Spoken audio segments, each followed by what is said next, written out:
the device. This process doesn't need any internet connections, so make sure your mobile data is off state. Use Wi-Fi to connect the device. We provide a product ID in the device. Using that, connect the device with the password. After that, go to the application. Refresh the page. It shows the dashboard of our page. In that, we have the connection status, date and time, product ID, and more details. Go to the schedule option. In that, we have 3 seasons. You can use season 1 for regular days and season 2 for half day, season 3 for exam days or any other special occasions. Now I select season 1. In regular days, school starts from 9 to 4. So I set the time as 9 a.m. I want the long bell, so I set the duration as 6. And I want the repetition of the bell, so I set the repetition as 1. And I set the next bell as 9:40 a.m. And I set the third bell as 10:20. Likewise, I set the time for 13 bells for 9 periods.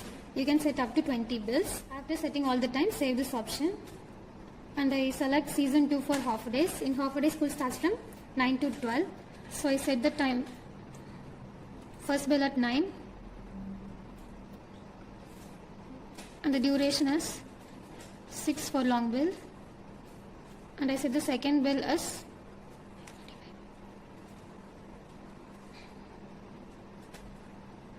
9:45.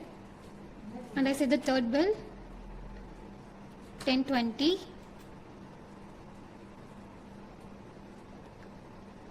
Likewise, I set the time up to 12:20. After set all the time, save this option. Then go to the calendar. It has first and last working day.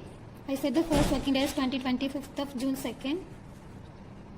And I set the last working day as 26th of March 31st. After that, select the seasons according to your needs. I select season 1 for regular days, Monday to Friday. And for Saturday, it's a half day, so I choose season 2. And Sunday for holiday, I choose this option. I didn't set any time for season 3, so it appears at grey color.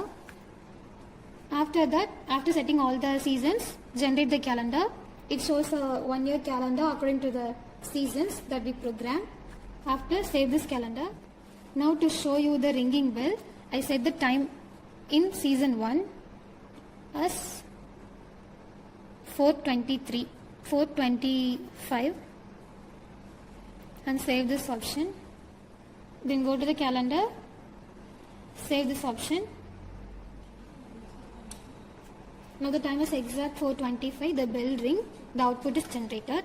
In that we have a manual option also. In that, when you touch the option, it has the seconds up to 10. If I set the seconds to 2, after 2 seconds, the bell rang. And in the dashboard, it shows the upcoming bell time. After that, it shows the voltage of the battery. If the voltage decreases below 1, you can change it. And it shows the number of days you have programmed the time in a year. These are all the process to set the bell. And in the device, we have the manual option and the fuse option. You can use manual option to ring the bell. And it has the fuse button. It prevents from the voltage fluctuation.